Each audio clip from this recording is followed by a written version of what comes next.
optimal minimalism. At this altitude, I can run flat out for a half mile before my hands start shaking. Can I answer your personal question? Now would seem an appropriate time. What if I did the opposite? I'm a cybernetic organism, living tissue over a metal endoskeleton. Tim Ferriss Show. This episode is brought to you by AG1, the daily foundational nutritional supplement that supports whole body health. And I do get asked a lot what I would take if I could only take one supplement. And the true answer is invariably AG1. It simply covers a ton of bases. I usually drink it in the mornings and frequently take their travel packs with me on the road. So what is AG1? AG1 is a science-driven formulation of vitamins, probiotics, and whole food sourced nutrients. In a single scoop, AG1 gives you support for the brain, gut, and immune system. So take ownership of your health and try AG1 today. You will get a free 1-year supply of vitamin D and 5 free AG1 travel packs with your first subscription purchase. So learn more, check it out. Go to drinkag1.com/Tim. That's drinkag1, the number 1, drinkag1.com/Tim. Last time, drinkag1.com/Tim. Check it out. Hello, my friends and frenemies. This is Tim Ferriss, and welcome to another episode of The Tim Ferriss Show, where it is my job to deconstruct world-class performers, to tease out the habits, routines, tools, favorite books, etc. that you can use and test and apply to your own life.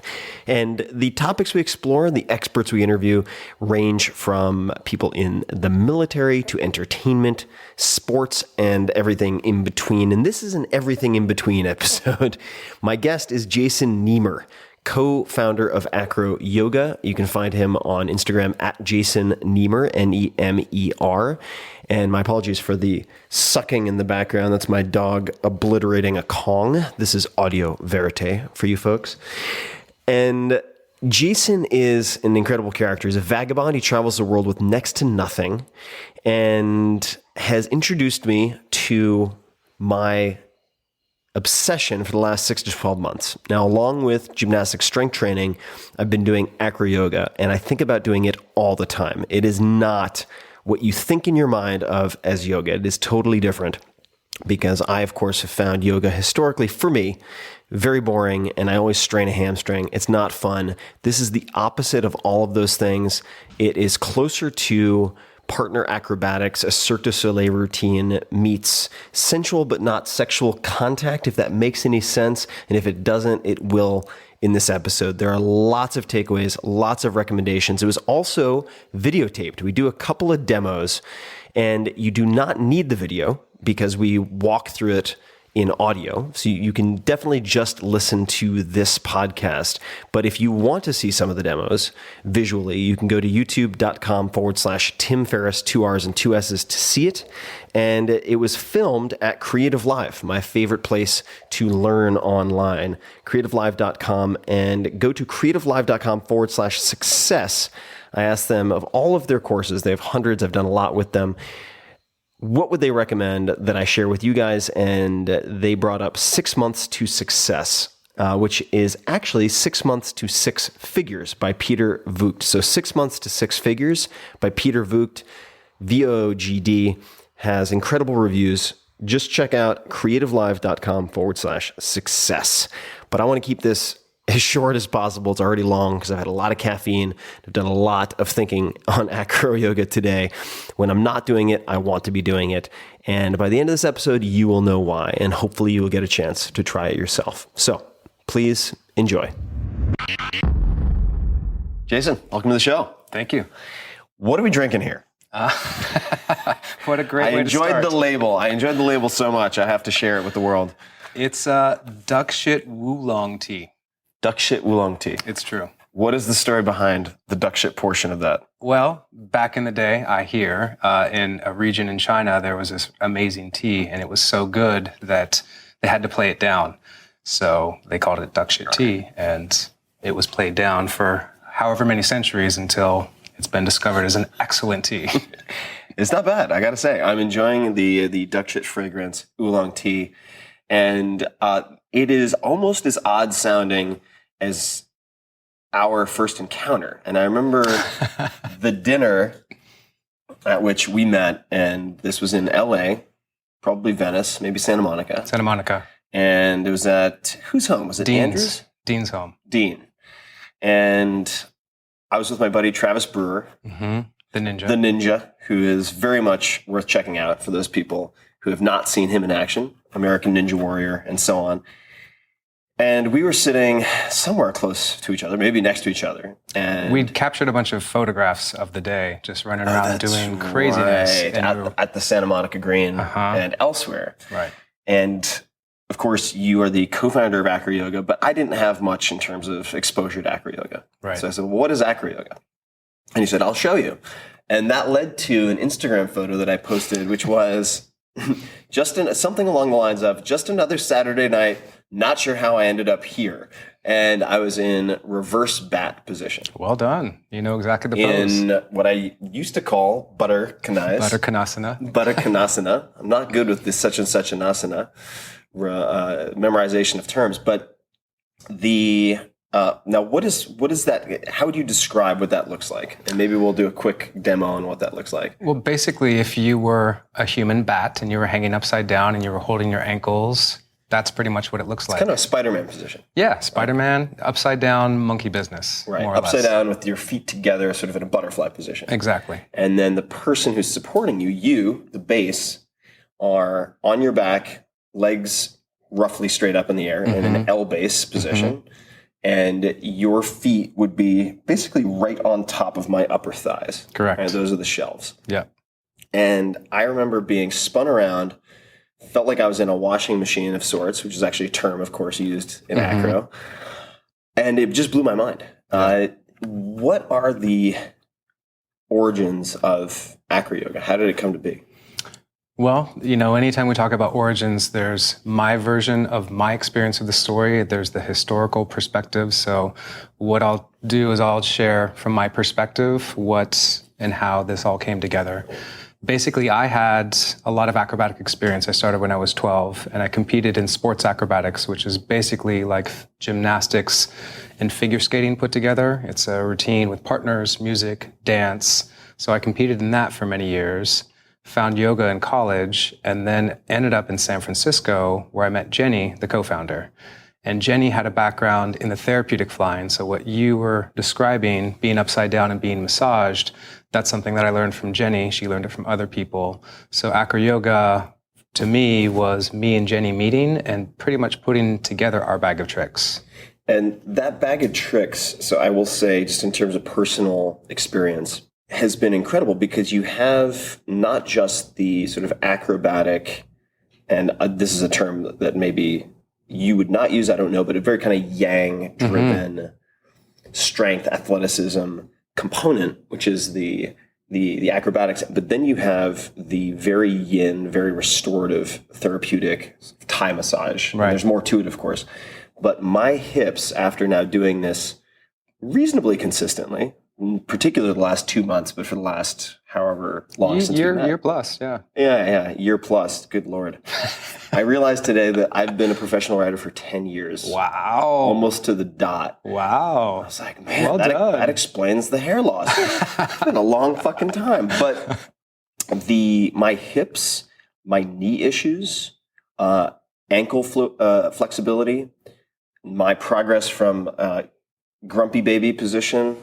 For those of you who know yoga at all, imagine you're laying on your back, kind of holding onto your big toes and pulling your knees under, like into your armpits. Yeah. Historically, very uncomfortable for me.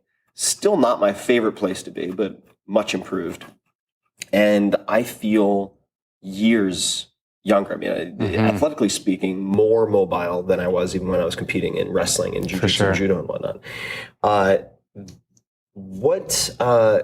What was the birth moment of AcroYoga per se? Like, when did that meeting turn into acro, which is now practiced, I don't know, in how many countries would you say? We have 55, I went out and counted it recently, 55 countries that there are certified teachers, but it doesn't mean that the reach isn't bigger than that. Right. But it's definitely a global practice at this point. The creation story is actually pretty magical.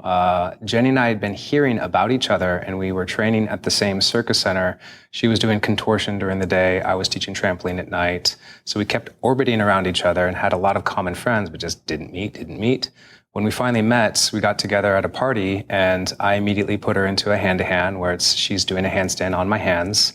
And then she put me in folded leaf, which is, you would say, the down dog of therapeutic flying. It's where my body's in a hanging, surrendered position, my head's in her belly, and she's supporting my weight. And that was the first time as an acrobat that I felt what it was like to be inverted, but not be engaged. Because acrobats are very controlling and controlled in their body, but to surrender, it was amazing, just those two poses. And then we were up until 5 a.m. talking about this practice that would use all these different skill sets. And we saw how things like partner yoga would help people communicate, and that the basic therapeutic flying that's not very advanced teaches people acrobatics in a soft way. And we put really all the pieces together that night.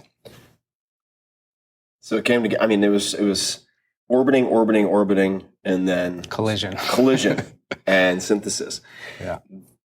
Let's rewind just for a second to go back to and I want to get the term right, the acrobatics. What was it? Sports acrobatics. Sports acrobatics, which I believe is also what Andriy Bondarenko. Yes. Yeah, he was a sports acrobat. From Cirque du Soleil, who I spent a bit of time with in Los Angeles when he was there, also did. What are the categories? Because you have what? It's like 2 men, 2 women? Yeah. And then mixed gender, how does it work? It's the pairs. You have 3 different pairs: men's pair, women's pair, mixed pair. You have women's trio, and you have men's 4. That's the partner acrobatics. And part of sports acrobatics is also platform tumbling. This is when you have a 100-foot-long strip and people run full speed and do crazy flipping and twisting. I saw I think it was a quadruple backflip it was from on my Russia. Feed. Did you see it? I think it was probably from your feed or Coach Summers' feed. So. Yeah, I'd never seen a quad tumbled. I'd never even imagined it was possible. He did it easily. It was insane. It was nuts. So the men's 4, let's talk about that, because I think this is something people may have seen in performances in Vegas or elsewhere, like very often by people from Eastern Europe or former Soviet Union. What does that involve? Men's 4 usually have 2 bases that are about the same height, same build, a middle, which is, I would be a good size for a middle in a men's 4. I'm 5'9", 160. And then the flyer, varying sizes, always the smallest one. And basically, if you know cheerleading basket tosses, they do a lot of tempo skills is what it's called, where the flyer does flips and twists and lands back on the basket. And there are 3 different routines. There's a balance, a tempo, and a combined. Balance routines in men's 4 is just a pyramid. It's no music, and it can be that the base is doing a back bend for you yogis in Urdhva Dhanurasana, and then the 3 people are standing on this guy's belly, and the guy on the top is doing a 1-arm handstand, cray-cray. So that would have been Andrew. Yeah. That would have been Andrew.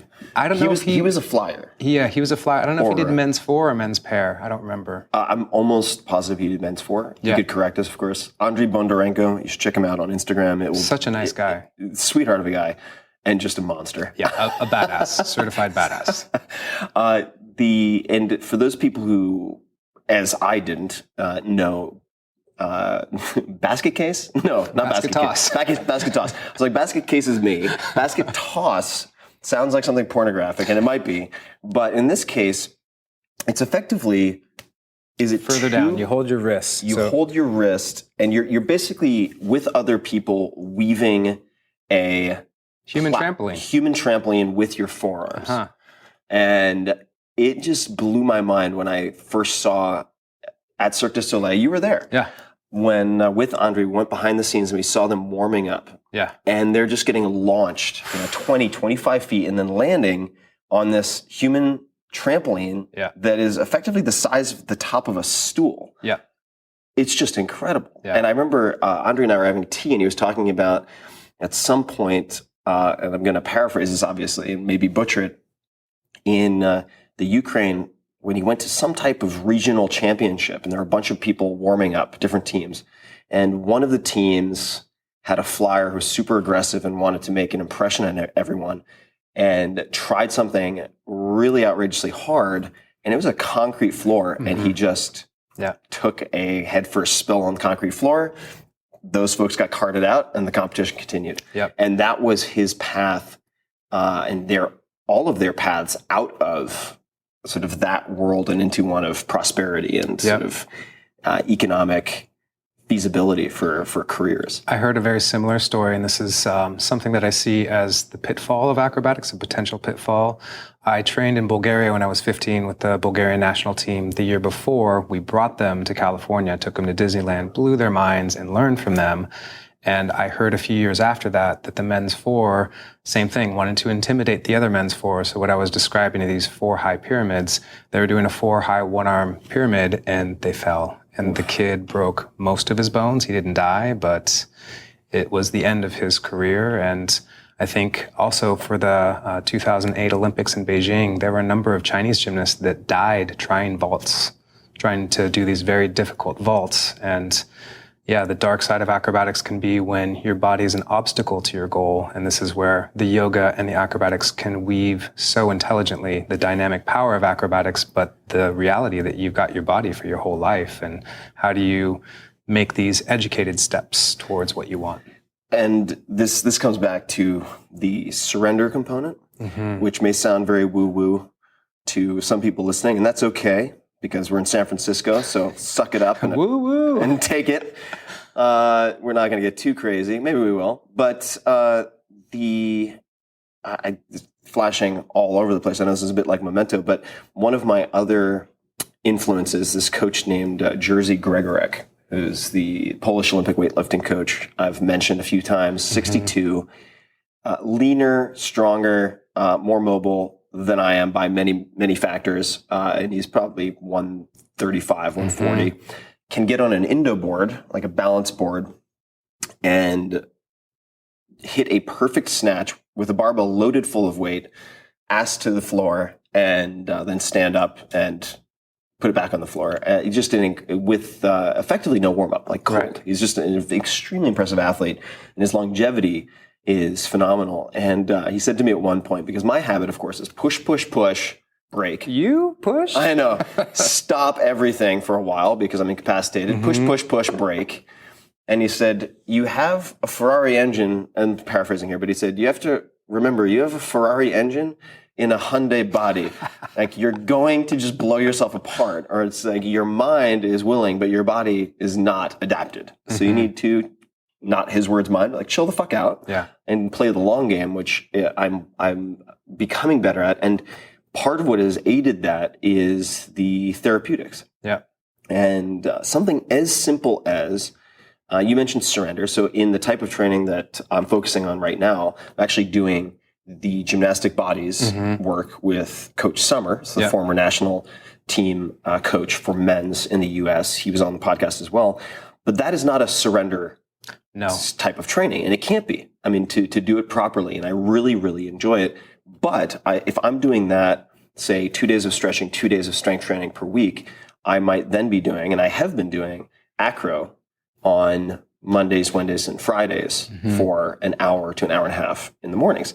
And just the traction alone that you're able to get from and for those people who are wondering what the hell traction is, I mean, simply put, and chiropractors may disagree with this, but let's just imagine you're on an inversion table and you get flipped to a point where your head is below your feet and you feel your spine is being decompressed. Think of that as one form of traction. But you can get traction on your wrists, traction on your ankles. Right. And so I thought what might be fun, and this is going to be a visual component, we'll try to describe it. But you mentioned a couple of things. So you mentioned folded leaf. And would you say that is a good place for people to start with acro? There are a lot of good places to start. Therapeutic flying, what I like about it is it's very soft and gentle. If there's extreme mobility issues, I think there are other things that people can do to gain confidence and to learn how to communicate what they need. The way that we teach the practice is base, flyer, spotter. So the spotter can not only keep it safe, but they can also make sure that the base is in the correct alignment. So it's too hard to say that this pose is the exact place to start. But it's one place to start. It is. Now, when you say base, flyer, spotter, that is simply to say that generally you're practicing in groups of 3. Yes. Right. Let's just show, and for those people who are listening to audio, I'm sure I mentioned it in the intro, and I'll probably mention it at the outro. If not, you can check in the show notes, 4hourworkweek.com/podcast, but we're capturing this on video. So we might as well do some stuff that's well suited to video, and we'll talk through it. But let's just go to this mat here. And oh wait, we got to do it the right way. I was going to catch you. My Dutch friends would kill me. This is and then I lean back, and then we bring the partner down. So apparently the Dutch acrobats get very upset if you don't do that. And I've got to the point where I'm like, you know what? I've had enough with the Dutch. I love their kickboxing, Ernesto Hoost, love you, but from all the jiu-jitsu, I'm just like flop. I've made a lot of, I'm not going to say enemies. That doesn't really happen in acro. So I am standing with my feet reasonably close to your hips. I want to be able to touch my flyer's feet. Yep. My feet are turned out just below the hip bones. I am standing straight up. It's almost as if you've seen the UFC. You're like open guard on your back. This would be where I try to punch you and then you kick me in the face, but that's not acro. That's MMA. All right. And then flyer, fingers forward. You got it. You got the acronyms and everything. Just so people, I learn. I'm a young Padawan, just learning what I can. Bring it. And then, so the most important thing is that you understand when to be water and when to be earth and what parts of your body. So I'm going to be watery with my arms and really sturdy with my legs. So we'll take a deep breath. On the exhale, I receive with everything, and then I push up with the legs. Here, a lot of times the flyer will want to put the hands down and practice their handstand training. That means they're a control freak. Yeah. So you fold the top of their hands down on the floor. So at this point, those people listening, I am supported on Jason's feet. I'm completely upside down. I'm basically in a L straddle position, for those of you who know anything about gymnastics. And so this is folded leaf, sometimes in hushed tones, jokingly referred to as leaf blower. Oh my God, I didn't know that was going to come out of the podcast. I'm trying to help people with the images here. So this is scarecrow, right? It's a scarecrow.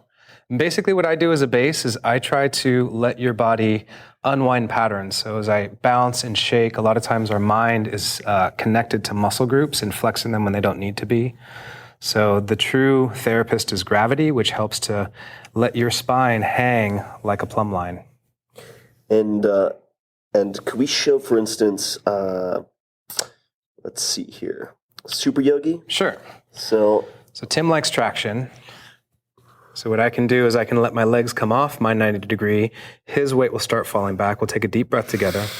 On the exhale, my legs go back. Then I resist with the arms. It's okay? Mm-hmm. 2 more. Inhale. Exhale. So I'm pushing the legs back, then giving resistance. You got a little wrist traction there. One more time. Inhale. And exhale. And then where I love to go is to open up your triceps and your shoulders.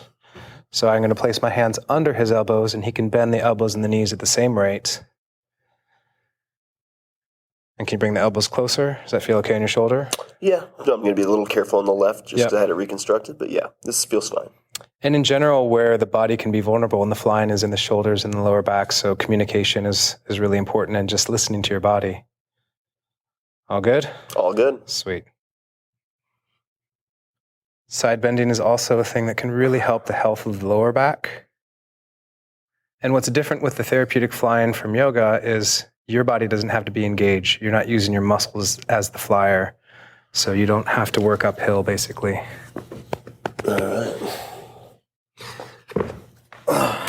Yeah, man. Yeah, man. So those are some basics of therapeutic flying. And some people who heard a bunch of grunting and weird noises and just don't know what the hell is happening, or for people who might have seen the video, let's demonstrate one more thing. Because I was in South America doing an immersive, which was a great experience, meaning a 2-week intensive of AcroYoga training. First week was dedicated to the acrobatics, second week to the therapeutic flying and Thai massage.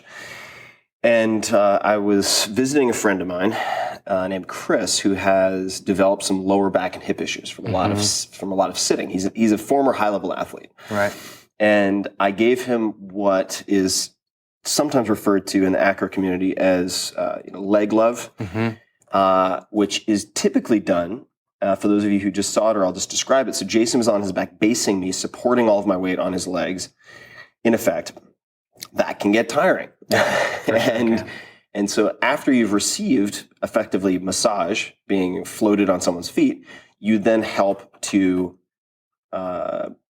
Release the tension. Release the tension in their legs and restore their legs a bit. Exactly. And so I did that to, actually, you know what, I did it. All right. Bring it. So this podcast is getting better and better. Yeah. So what I did for Chris, and this is something I've done for a number of people now, and obviously consult your qualified AcroYoga professional. I'm no doctor. Don't play one on the internet. But so let's say we just came down, right? Mm-hmm. So we came down, and we're here. There are a couple of very easy things you can do. So just from this squat position, I'll get his legs straight, then I'll actually just hold his feet in between the crease of my leg and my upper body, and then lean backwards. So I'm giving him traction at the hip and the lower back, even though I'm not holding on to anything. It's so good on my ankles too. Yeah, and a lot of traction on the ankles and external rotation.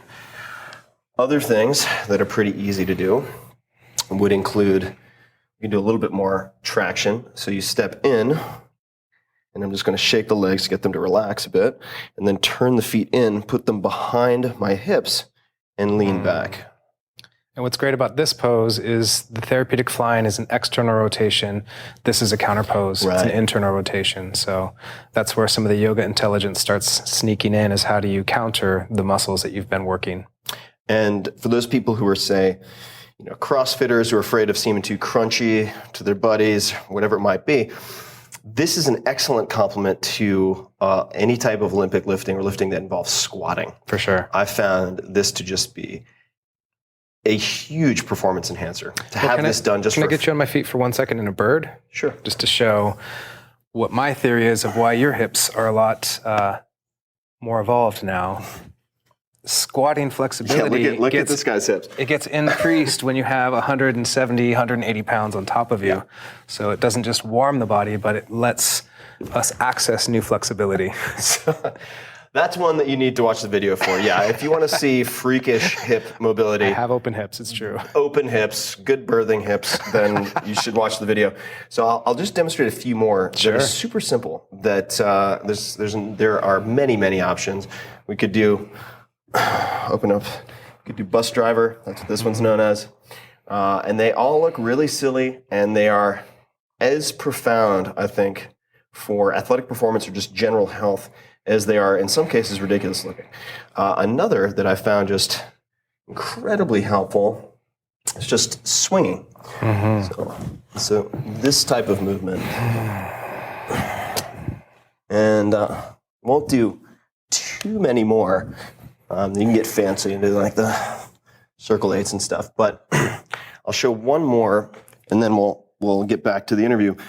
So in this position, feel free to correct me if I'm messing this up, but you can effectively push down on the feet and get the hips off the ground, and then use the hand or not to loosen up this entire lower leg and hip region. And literally just doing those few things. Amazing. I was able to alleviate Chris's lower back pain significantly. I mean, symptoms, 40, 50% decrease. Awesome. And that is, in my experience, not just a Band-Aid. It's not like you swallowed a bunch of ibuprofen. With regular use, the effect seems to be very persistent. Yep. My hips feel great. And it's like, I never thought in my entire life I would ever say that. Yeah. That makes me so happy. That is the goal of the practice, is that you can find a way to interact with AcroYoga that will affirm who you are now and who you're going to be for the rest of your life. And one of the really cool things that I've seen is acrobats, yogis, and healers, all three lineages, people can do it until they're 90, 100. Mm-hmm. Gymnasts, not true. I have not seen 100-year-old high-level gymnasts just because it's very high impact. But there are styles of acrobatics, styles of yoga, and styles of healing that are really affirming who you are, so you're not depleting yourself as you're learning these cool things. Well, Coach Summer said, I think it was, I know in the world of high-level gymnastics, like I know a lot of stupid people, and I know a lot of old people. I don't know a lot of stupid old people, like who've made it that long.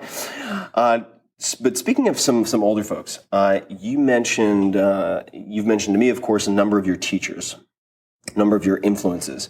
Could you talk about Lu Yi and your experience with your healing teacher, and just give some context on who these people are? Sure. So Lu Yi is a Chinese acrobatic master. He's a circus master. He traveled throughout the world back in the 50s. He was actually telling me a story about when he performed in Africa, and they had this act where you throw these big pots around and the pots land on your head, and the Africans carry things on their head. So they weren't impressed. They didn't clap. They had to take it out. So he's just a treasure trove of really amazing stories about circus, and he's been in the Bay Area for quite some time now. I met him about 13 years ago.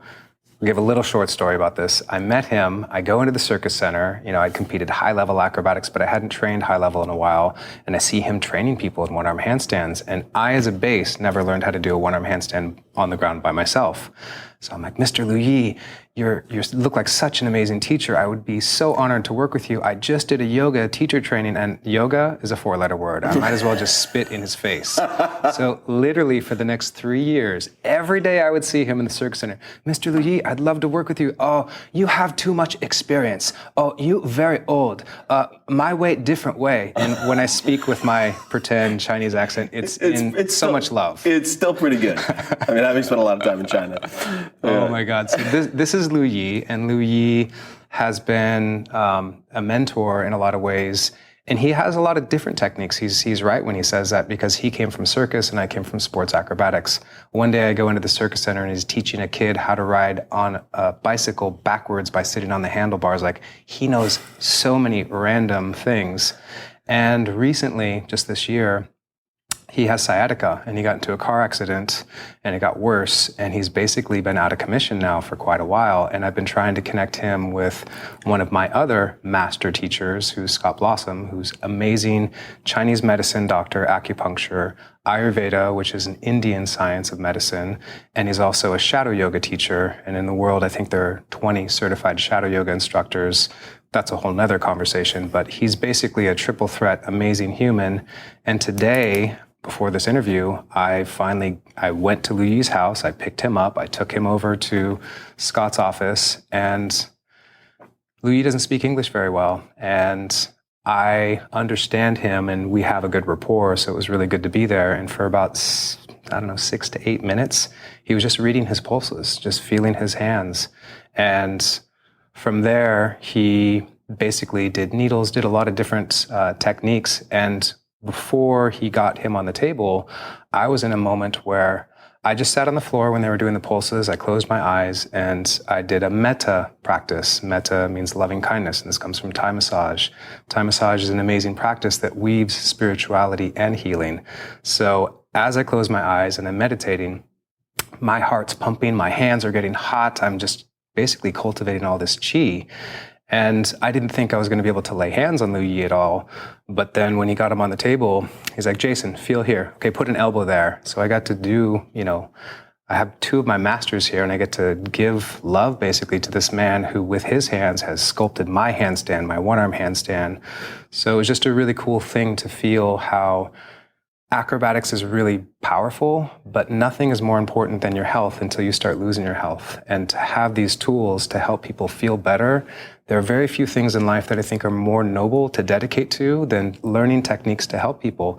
And, metta, loving kindness, compassion, meditation, these are things that are very easy for everyone on the planet to start practicing as soon as they build the desire. And I think human nature is such that we have the desire that we want to help people. We want to make people feel better. So yeah, that was an amazing way to start my day, to see these 2 masters come together. I've been very struck by a few things just related to what you just said. The first is that a lot of people who come into healing have a history of being injured themselves or even injuring other people. A lot of judoka in Japan end up then going into bone setting or just traditional, let's just call it not traditional, but Western medicine. Right.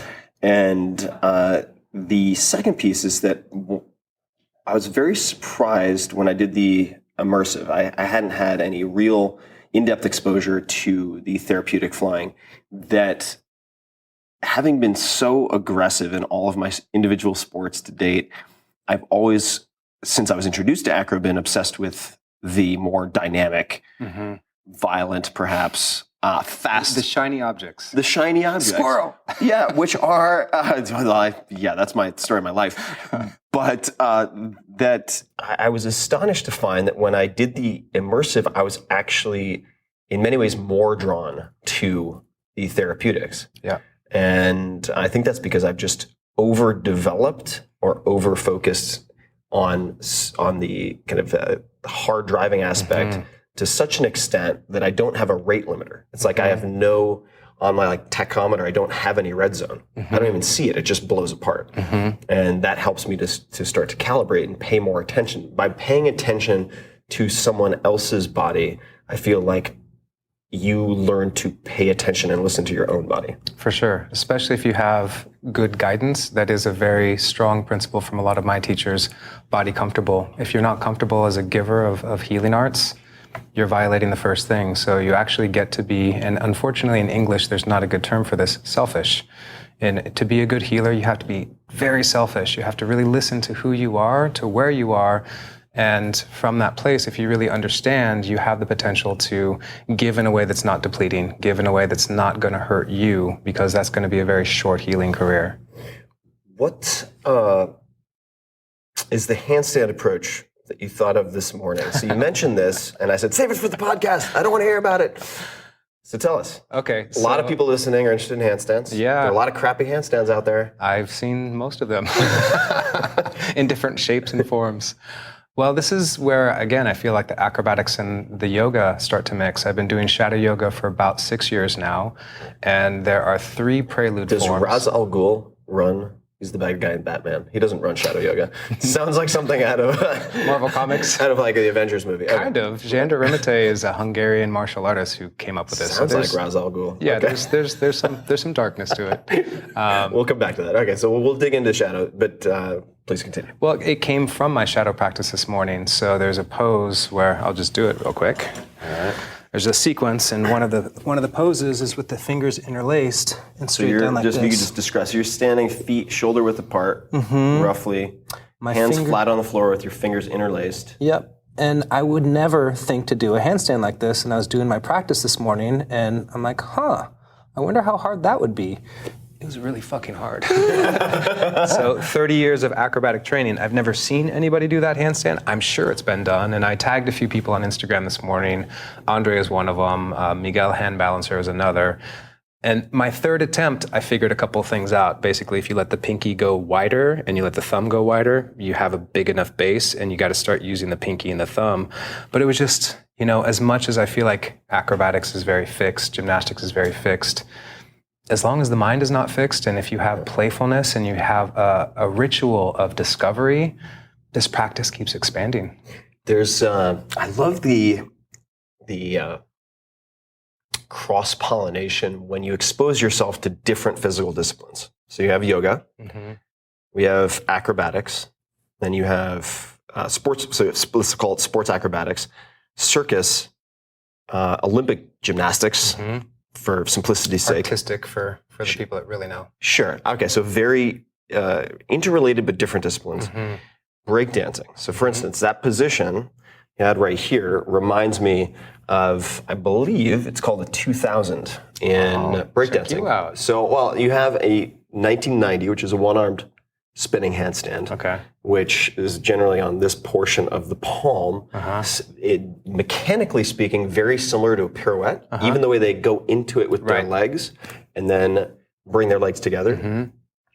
But a 2000, if you found somebody who was very good at teaching or performing a 2000 and explaining it, they would probably have a lot to add to that conversation. Well, there you go. So if any B-boys out there, B-girls, want to add some commentary on how to do 2000s properly, you will assist me in, at some point, having too much to drink and injuring myself. So that is that. I have to just ask, what on earth is shadow yoga? Can you describe this, please? I love describing this because it's something in my recent past, I'd say 5 years, it's the thing that's affected my life the most positively. As a gymnast and acrobat, I would have lower back pain. You know, it would come and go, but it was a constant teacher. And as soon as I found the shadow practice for over 5 years, I wouldn't say I've been back pain free, but if I wake up and I have back pain, I know if I do my practice and I do a number of things that are conducive to my health, I can clear it. So shadow yoga is Jean de Remete's a martial artist. He was in the army. I'm not sure which army. He's a certified badass, and he's such a deep yoga practitioner. I've actually never met him, but Scott, my teacher, has told me a lot of things. One of the things he did in a demo is he took a deep breath, and then he sat. And then he took another deep breath, and he sat. And then he looks with a big smile. He's like, do you know what I did? I ate the breath. And he starts laughing. Basically, he can just metabolize a breath. He doesn't need to exhale. He's a yoga master, full blown. And what he did is he studied in Pune from Iyengar. Iyengar is one of the... What is Pune? Is that Pune a place? is a place. Okay. Pune is a place in India where Iyengar, who's a man who basically, other than Krishnamacharya, the father of modern yoga, I would say Iyengar is one of the most influential people who has come to the practice of yoga. So he studied with Iyengar for a number of years. And he also went to the south to study Ayurvedic medicine. And in Kerala, they have temple dancers, Bharatanatyam temple dancing, and they also have Kalari martial artists. And the martial artists and the temple dancers were moving much more in circles. And he was watching them, and he was learning Ayurvedic science, and he basically started to fuse all of these things. So if I were to give a couple sentence, the elevator speech of what shadow yoga is, it's based in Iyengar technique for the asanas. And it's got a Tai Chi feel, and there's definitely a lot of circular movements. So you start with warming up all the joints of the body. And he said, paraphrased, that the martial artists and the temple dancers for 1 year just did joint mobilization. And if you understand how to move all of your joints very intelligently, then the more complicated moves ride on the back of that intelligence. So one of the things that makes shadow yoga unique, as far as I've experienced yoga, they say if you squeeze the muscle, you block the prana.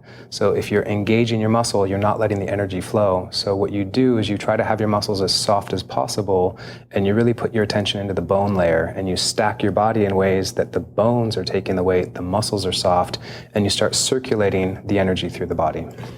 Well, the bone stacking is a pretty good segue into all sorts of topics. Oh, God. For people who want to learn more about shadow yoga, is there a particular resource other than Google that you would suggest? It's, shadowyoga.com, I believe. They have a DVD.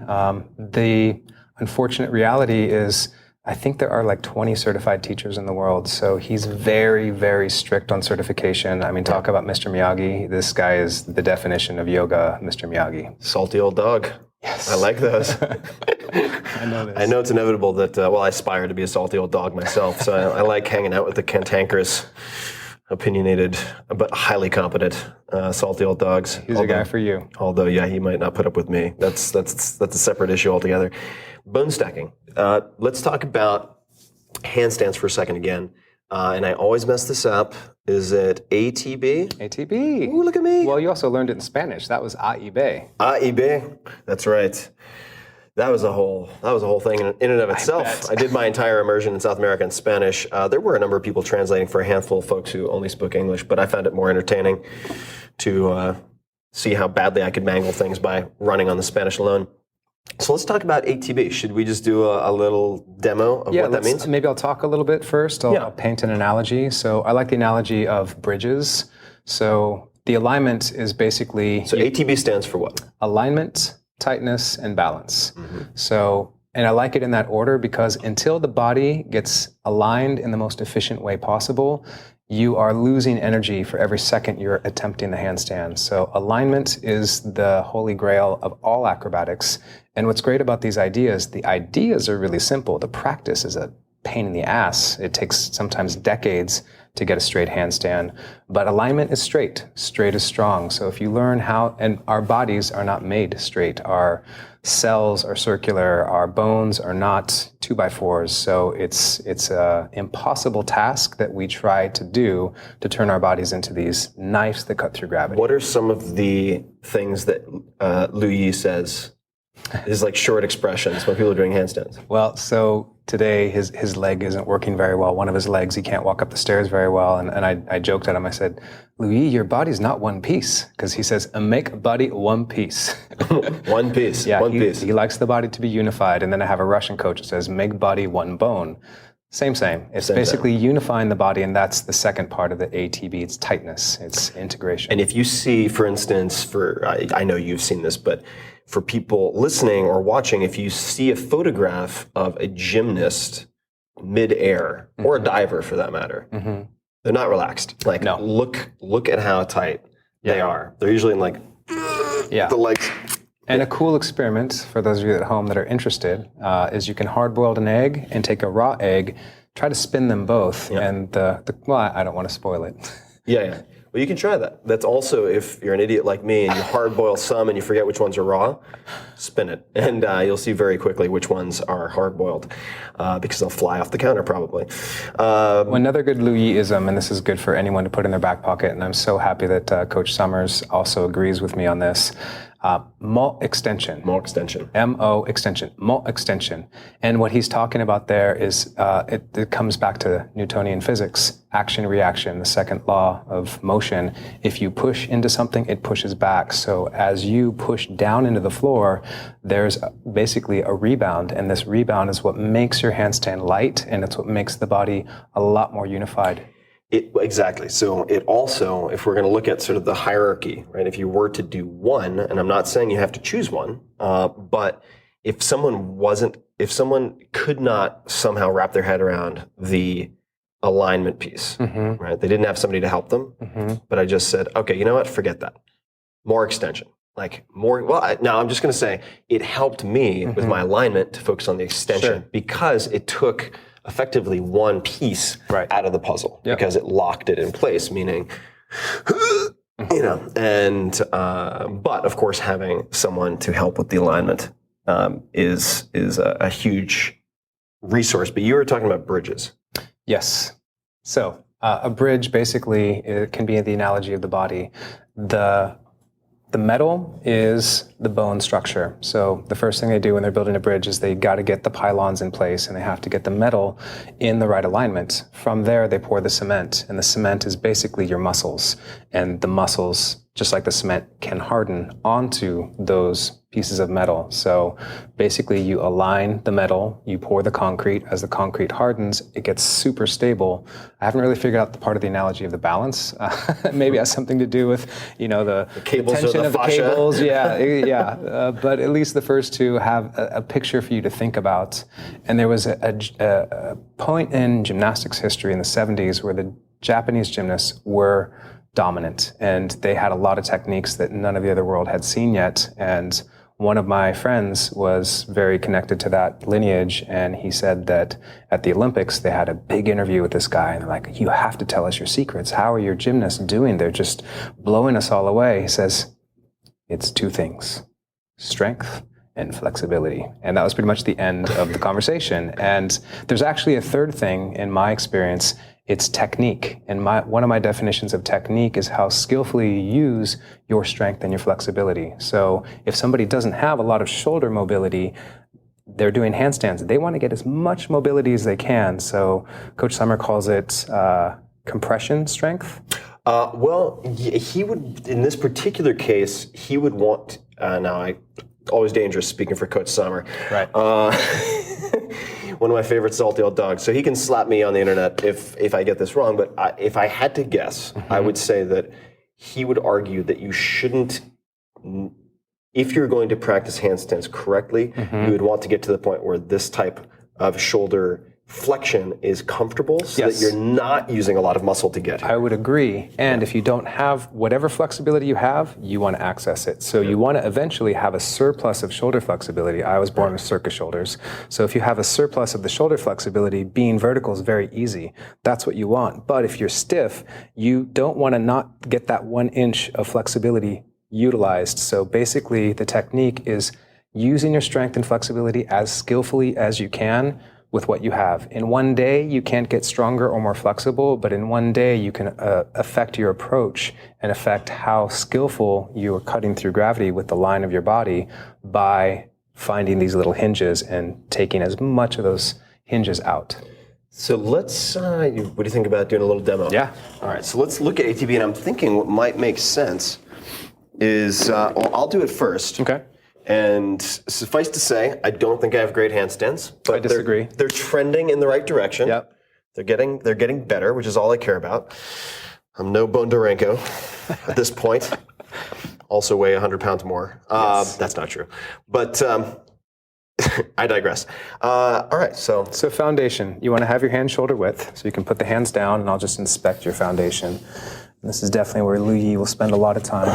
Ideally, you're tenting, so this knuckle comes up, and what that does is that puts a vector to root the naughty knuckle. this is also very Spider-Man-like. So if you ever see a close-up of Spider-Man like this on a cover, he's tenting his fingers. It's hard to do without the ground.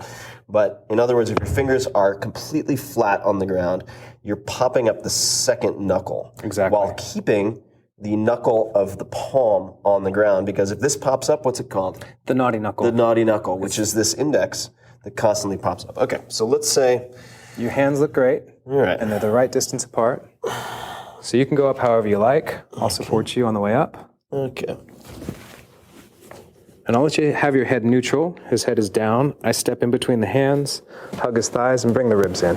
Domesticate the weld. Up, up. Good. Are you breathing? Elbows in more? Elbows in? Yep, good. Look down with your eyes. Fall towards your fingers a little bit. Fall towards, right there, right there. Yep, bingo. Keep the hands strong, keep the breath. Keep falling towards me. Yes, right there, right there. How you feeling? Good. I think I'll come down. Yep. So what I'd love to see also is, so if you could go up in a handstand, and I'm not going to do a great job of spotting. I'm working on that also, but I'd love for you to show some examples of common mistakes. Yep. I love that. Well, I'm not going to do the most common mistake is taking my hands wider than shoulder width. I want to have a vertical line, so I'm not going to compromise Now, that. do you personally point your middle fingers forward? I do. Some people, quite a few gymnasts do index, but you prefer middle finger? Well, and I don't believe in right and wrong until you define where you want to go. And what I teach is partner acrobatic handstands. So if you're practicing with the hands turned out as a base, I'll have to have my hands turned in. Super awkward. So the techniques I'm teaching, because we're going to be here. So and for if you're those, practicing, this is hand-to-hand grip. it is. Reverse hand-to-hand. You can practice with yourself. Yep. You can't practice hand to hand by yourself. Hand-to-hand's pretty tough. Because you need a right hand with a right hand, and not many people have that. Yeah. Okay, so train as you want to compete, so to speak. I mean, Exactly. Okay, so I'll let you, instead of placing them too wide. Okay, you ready? Yep. All right. So for those people wondering, that was a straddle jump, basically. Okay, so from here, now if I were to just practice my coaching here, right, so we have Before anything, I'd bring the head down. head down. Okay. Yep, because then I have more access to a straight line in my spine. You can turn one of your feet to the side. Yep. Hug around my thighs with one of your arms. Yep. Find my ribs with your other hand. And I'll pull everything up and in. Yep. Bingo. Okay. That's it. That's the oops. It's okay. We're Technical good. difficulties. Alignment. The pinky and is then big. tightness. Yep. Would be I could pull your feet apart. You can also push me down. Strong. From the thighs. Yeah, push me down. Push you down. No, not that way. Straight towards the down ground. into the ground. Yep. Got it. It push you down. Yeah, And I stronger. remember- Way stronger. Way stronger. Yep. And I remember there was another. Now I'm just going to do some rotation stuff. Yep. Also doing Yep. this kind of stuff. Yep. And then let's see, tightness, balance, and then we can do just kind of a hop potato. Yep. All right. So now, what other you can either come down or we could still demo. What are some of the most common mistakes? I'd say elbows are one of the most. Yeah, bent Pointing the and wrong way. both. So saying a straight arm is a very undescriptive way to talk about how to position these bones. So when you're down here, basically you can spin the eyes of your elbow forward towards each other or back. And what you want to find in a handstand is the eyes of the elbows are squeezing towards each other. This gives you a lot of integrity in your handstand. So I'd say elbows. From there, probably the head being really far away. Because that also just leads to the cascade of piking at the shoulders and then bending too much at the lumbar, trying to use the legs to correct, and then you're done. So bring the arms up is another good one. Beginner acrobatics, relax. Yeah, intermediate, advanced. Expert is when the shoulders touch the ears. Yeah, I can't get that high. I'm getting better. Yeah. But not quite. So if people get the shoulders and the ears even close to each other, the arms in a straight line, that's going to take care of a lot of the problems. You really shouldn't coach above the shoulders for the first several months. Shouldn't coach above the shoulders. There are a lot of misalignments. You mean just coaching from basically here to the fingertips? Yep. Yeah. Yeah. From here down is where most of the big problems come from. So if you're looking at why are they arching, probably has something to do with something that's happening from here down. So well, you've said to me also, I mean, there's a lot of magic in the hand and the foot placement. Yes. Right? So paying attention to that pays dividends. And the next question I wanted to ask you was actually one thing I wanted to just throw out there that I found helpful. And this was at a place called Athletic Playground in the East Bay here in Northern California. Shearer's place in Emeryville. That's right, in Emeryville. Great place. And I took a handstand class ages ago with teacher Sam. Amazing teacher. Sam was amazing. Yeah. And I remember what she had us do at one point, and it was just such a simple idea. And it was this. Basically, she had us traversing the room, going back and forth. I'm not going to do it right now, but I like to walk. She had us in rows and going back and forth, and we were supposed to go up into a handstand. Now, it could be only 45 degrees. Like if you're a beginner, like don't try to, lest you topple over, just go up 45 degrees. And if I went up with this leg, I would come down with this leg. So it's sort of like a scissor at the top. And what she noticed is that people would go, they would walk like this, and then they'd put their hands out, kind of like Frankenstein, and then go into it. And she said, all right, let's try something different, because people were flipping and flopping everywhere. She said, I want you to do the same thing again, but instead of that, you're going to start with your arms way up over your head, shoulders elevated. Yeah. This doesn't move at all, and I want you to do the exact same thing. And all of a sudden, it's just stability 10x'd. Yeah. It was incredible. And that's basic tumbling, and that's lunge, lever lunge is how I knew it as. It's basically you make a straight line, you bring a leg up, and nothing hinges. Your body just falls forward. You hit that line, and on the way out as well. So the ability to keep the body, again, in one piece is what you're looking for. Yeah. Yeah. One bone. One bone. What other teachers or mentors have had a big impact on you? Dharma Mitra, yogically, has been an amazing teacher. He's a Brazilian yoga teacher. He was born and raised in Brazil, and he came to New York and met his guru, Yoga Gupta, in, I want to say the 70s, the mid-70s. And out of everyone that I've met in the yoga world, he does the practice. He's super deep. He teaches psychic development techniques. Psychic development techniques? Yeah. What are we talking about here? I mean, there are things that he learned from his guru. The practice is a lot of visualization and breathing techniques, some humming sounds that unlock vibration in the head. And I was studying with him for a trippy thing to do in a sensory deprivation tank, actually, which I've experimented with a bit. I bet. That is full-blown psychedelic auditory experience without psychedelics, but that's maybe for a different podcast. You know, vibration is vibration. There's a lot of ways to unlock those things. Hitachi magic wand? Exactly. You have one too. Which, by the way, was recommended to me by a Russian medical massage expert, and not in the red light district, for relaxing hypertonic forearms. Yeah. The original version, plug-in version, which you can get at your friendly neighborhood sex store, on high, as it turns out. But so was that? No, is that? I'm going to get my terms wrong here. Not Swami, Guru. No, something Gupta. Yoga Gupta. Yoga Gupta. That was. Are you referring to his guru? His guru. He was an Indian guy. Yeah. Got it. It's basically a lot of really ancient knowledge that, to some degree, a lot of the yoga knowledge is able to be accessed on the web. You know, you can really look. Acrobatics still is not. It's still really hard to find any valuable acrobatic written texts. But the thing that's valuable about yoga masters is they communicate things energetically. This is a saying that comes from Dharma Mitra that came from his guru. Once blessed is a student that can copy the teacher physically. Twice blessed is a student that can copy them physically and mentally. 3 times blessed is a student that can copy them physically, mentally, and spiritually. And there was a day where the guru was gone and somebody said, "When is he coming back?" And Dharma said, he started to move as the guru does and started to speak with the same tone of voice. "The guru will come back on May 31st. Are there 31 days in May?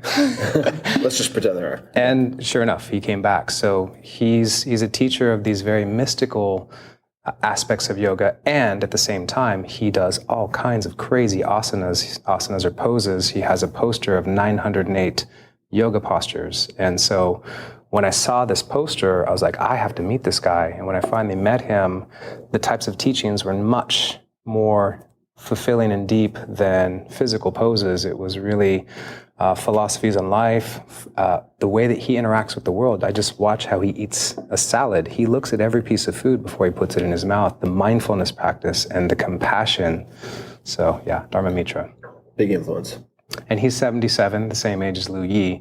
The two of them haven't met, but I've got my 77-year-old masters. Do you think they would love each other or kill each other? No, they would love each other, for sure. And I've seen Liu Yi with a Thai massage master, and I was really interested to see how that would go. And, it's kind of like in Star Wars, Return of the Jedi, when you've got the party at the end, and you've got Anakin and Obi-Wan, and basically all the dead Jedi masters hanging out in spirit. When I see masters together, I swear that's what it seems like to me. It's like these magical spirits are getting together and just celebrating life together.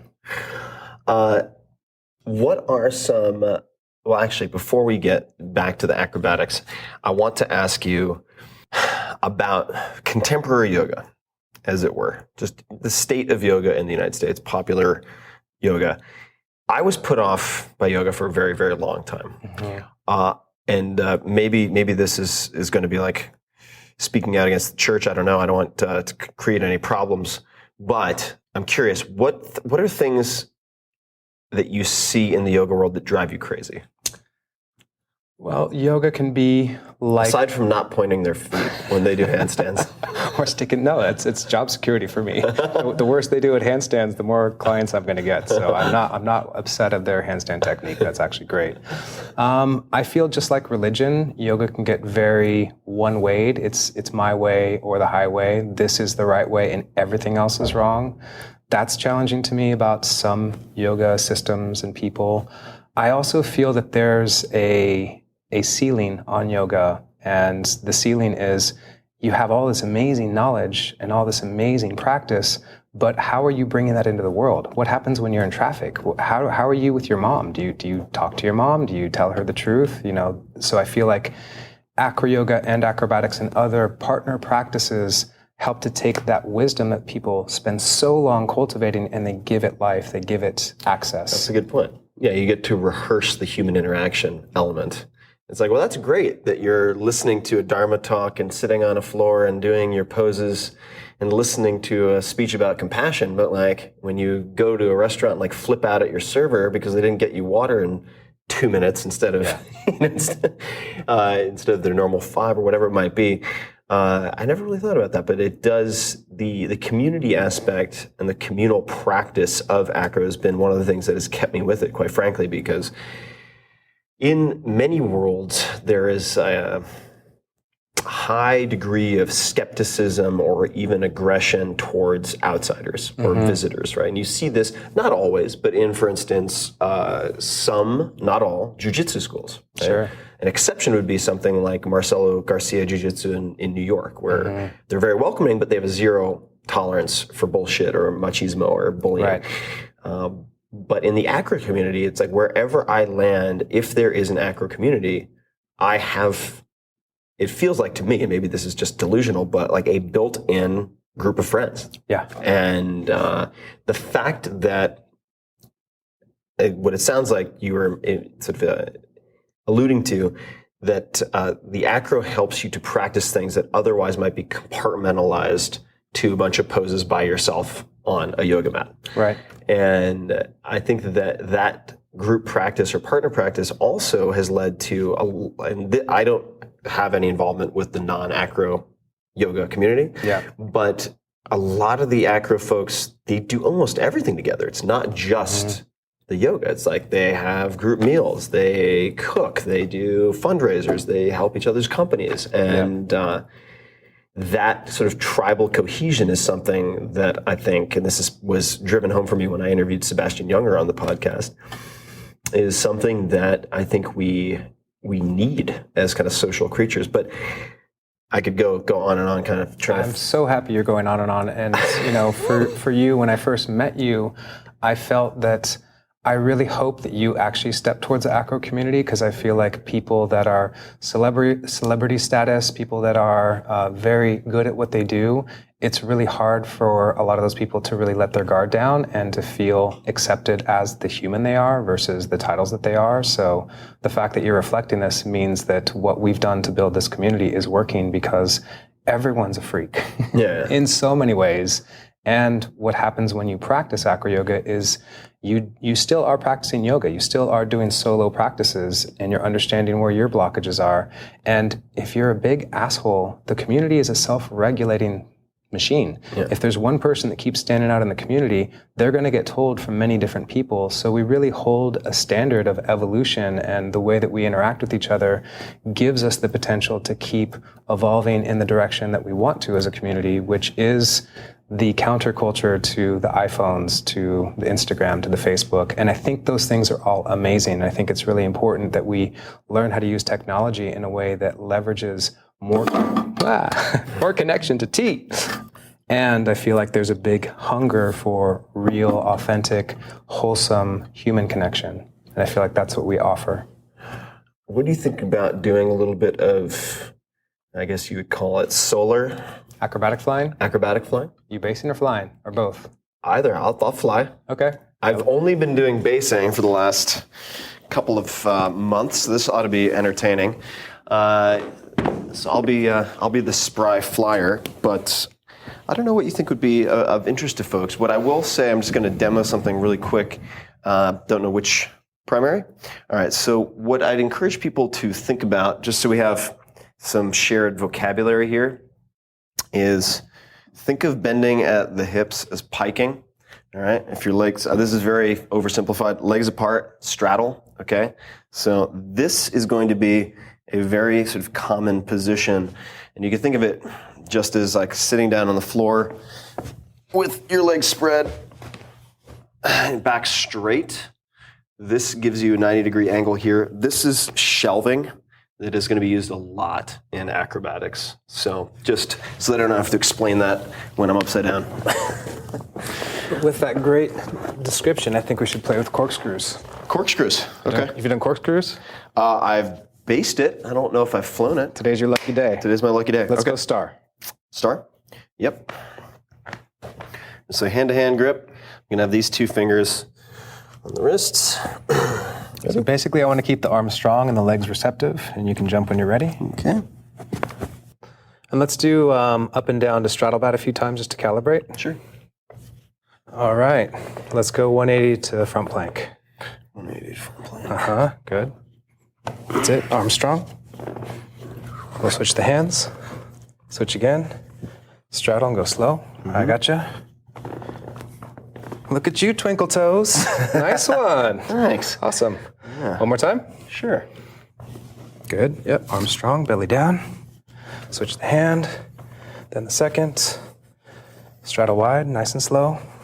Nice. We got to bust a hand-to-hand. We're here. Hand-to-hand? Yeah, straighten your arms. Don't think about it. Strong arms. Even stronger elbows. Fall towards my feet. Right there. Mr. Tim Ferriss doing a hand-to-hand. Elbows in more, arms in more. Yep. Newton, push down. Push down. Yes. Yeah, buddy. Ooh,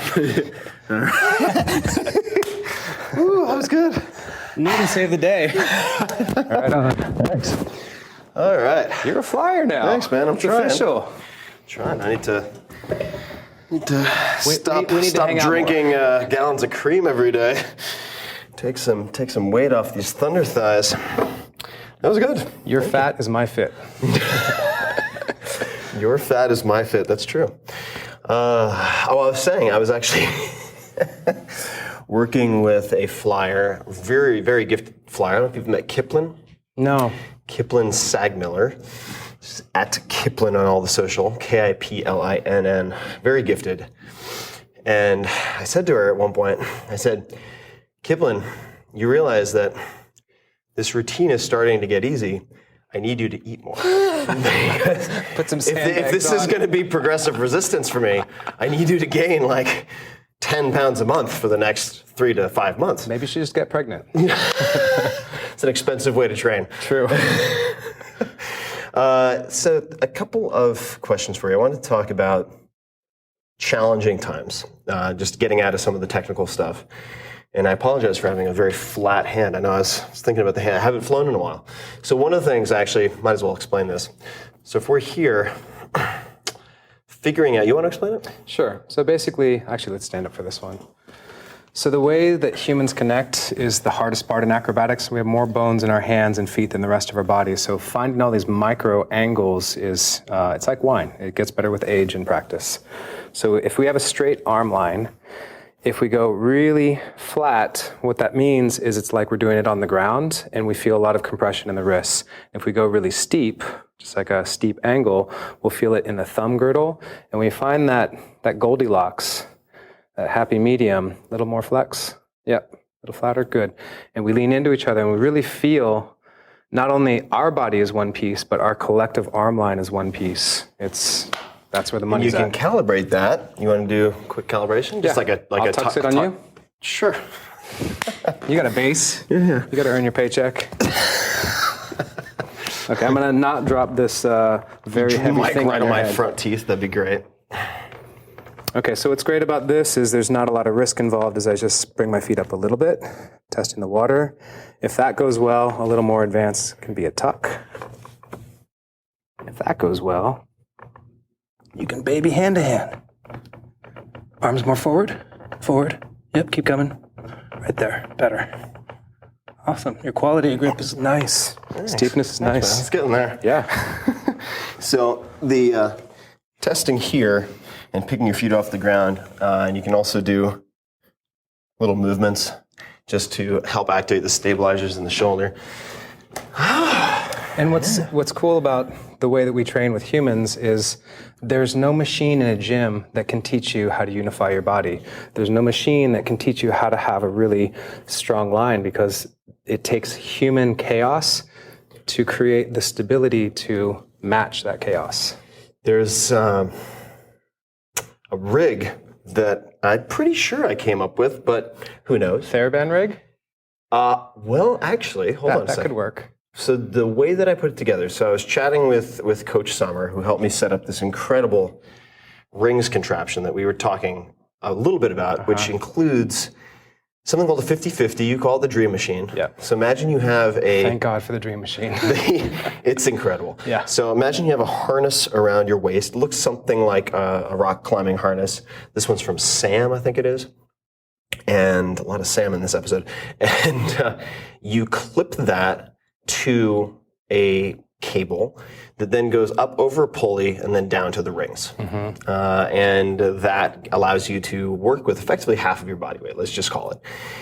And therefore you can progress in movements that you might not be able to even attempt safely, such as an iron cross or a Maltese or a Victorian, a Vic, or any number of things, back lever, etc. But let's just say that's too intense, right? Because right now I have medial epicondylitis in both elbows. I also have severely inflamed right elbow bursa. This is a Lecranon bursa on the right side. And putting aside all the weird drugs and injections and so on that we might explore, I'm going to put that as a footnote for a future episode. The device that Coach Summer helped me to install involves power levers. So power levers, and I'll put out some photos and videos of this at some point for people to check out, are awesome. So now it's in combination with the 50-50. And you'll see some people mimic this by using straps, or they'll fuss with the rings in such a way that the rings are effectively mid forearm. And the power lever looks like a RoboCop glove. I already like it. Yeah, and it's made out of metal. There's a strap that goes around the forearm, And on top of the forearm, you have basically a uniform ridge of, let's just call it a ½ inch that goes down to the top of the hand. And then perpendicularly, you have these holes drilled. Let's just call it 10 holes that go from the elbow to the fist. Now, what does this allow you to do? It allows you to take off the rings and then clip in the ring strap at your elbow. So now the point of support is closer to the fulcrum of the shoulder. So it's even easier. Much easier. But over time, you can then just move it out 1 notch at a time or 2 notches at a time. And that's a little off topic related to the handstands, but it's just been an incredible boon for training. Yeah. Especially if let's just say you're trying to attempt a movement like a proper ring dip with a support position at the top with your hands really externally rotated. Surprisingly hard to do. I mean, there are people who can do 20, 30 dips who cannot do 2 proper gymnastics ring dips. So if you can only do 2 or 3, you're doing a max effort set effectively, makes it hard to get the skill practice of that movement. So you could use something like a 50-50, right? To allow you to do, maybe it's 10, 15 total reps, 20 in a workout. The handstand rig that I was trying to figure out came out of a problem. And the problem was if I were kicking up to a wall or facing a wall and then losing my balance and coming out of it. Even worse. Exactly. My total time in the handstand position for practicing the alignment, tightness, and balance was really minimal. It was kind of like surfing, where it's like, okay, I want to get good at surfing, meaning standing on the board and carving, but 99% of your time is spent paddling. Swimming. Yeah, swimming and paddling. And that's fine. It's part of the sport. But like, what if you could use a wave pool, or what if you could use wake surfing? Suddenly, you're able to really accelerate your progress in some very interesting ways. And so we were chatting a little bit earlier.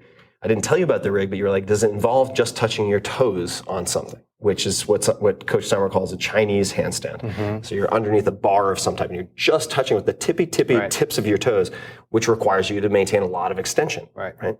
The issue, though, that I would have with that as a novice is that if I lose the extension for a split second, trouble.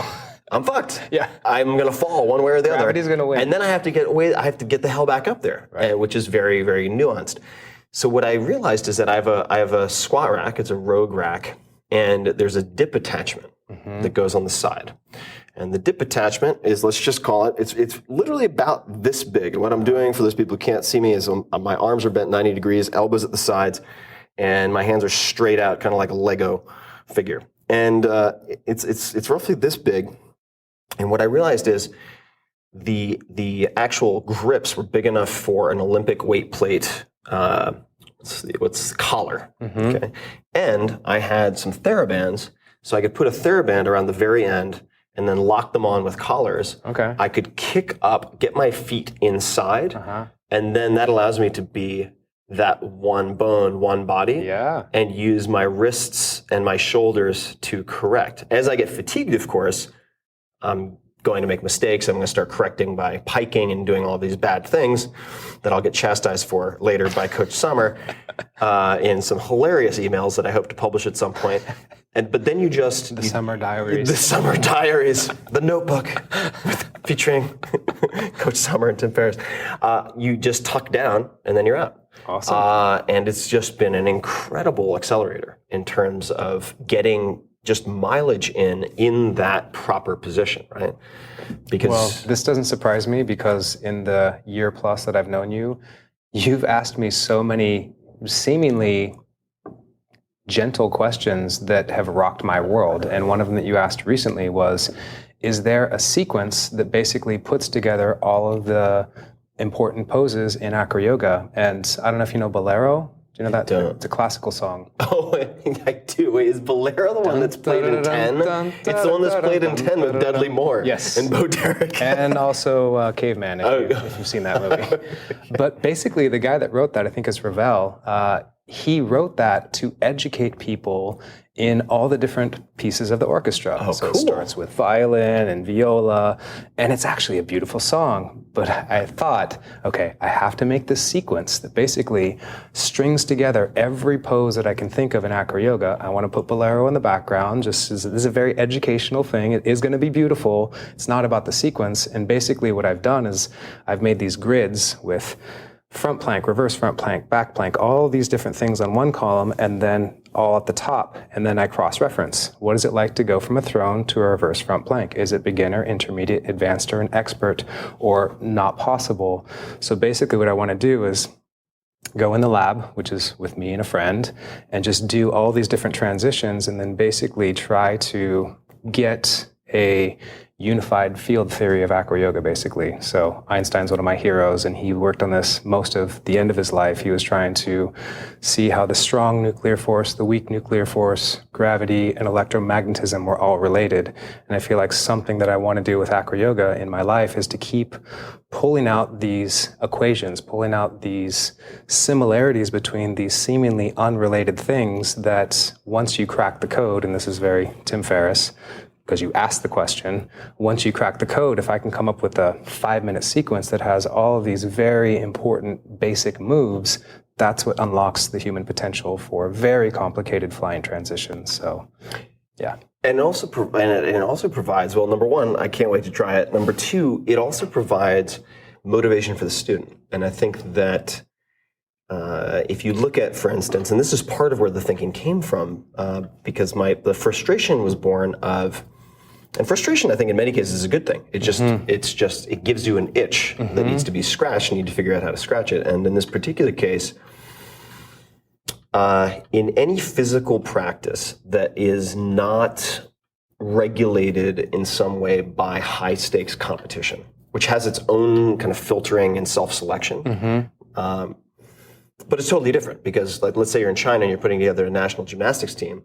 You don't care if you completely destroy 999 athletes to find the one who can tolerate just unhuman amount of workload and has that's freakish how the strikes. Chinese train. Exactly. And it's also how, a lot of military trained dogs, for instance, like they don't care if 99 of the dogs get completely messed up as long as they find the one that's going to save 100 lives in the field or whatever it might be. I shouldn't say they don't care, but it's just an unfortunate common side effect. Right.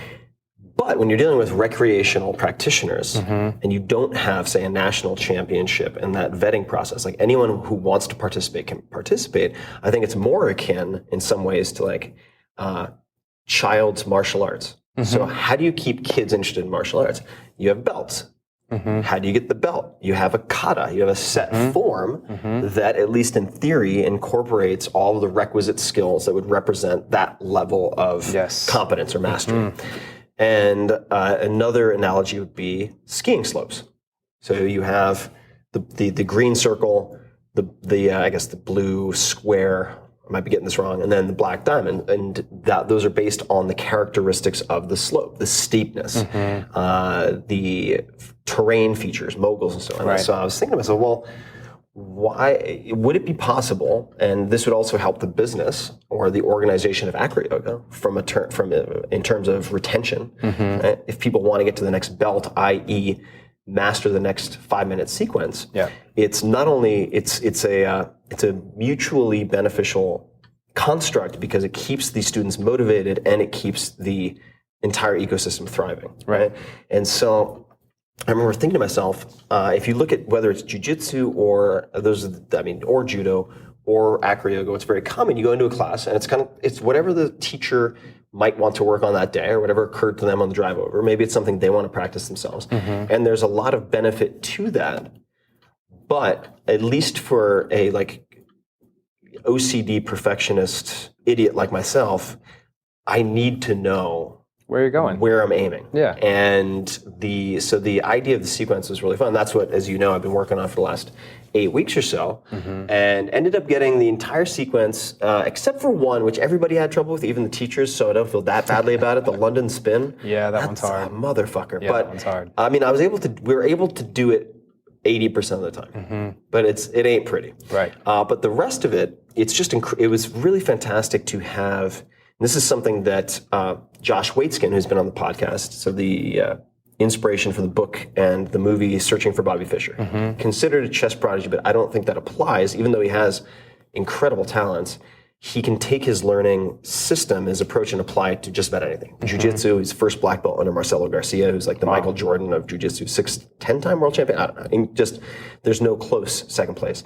And he's also applied it to a number of other fields. Tai Chi, he's applied it to now surfing.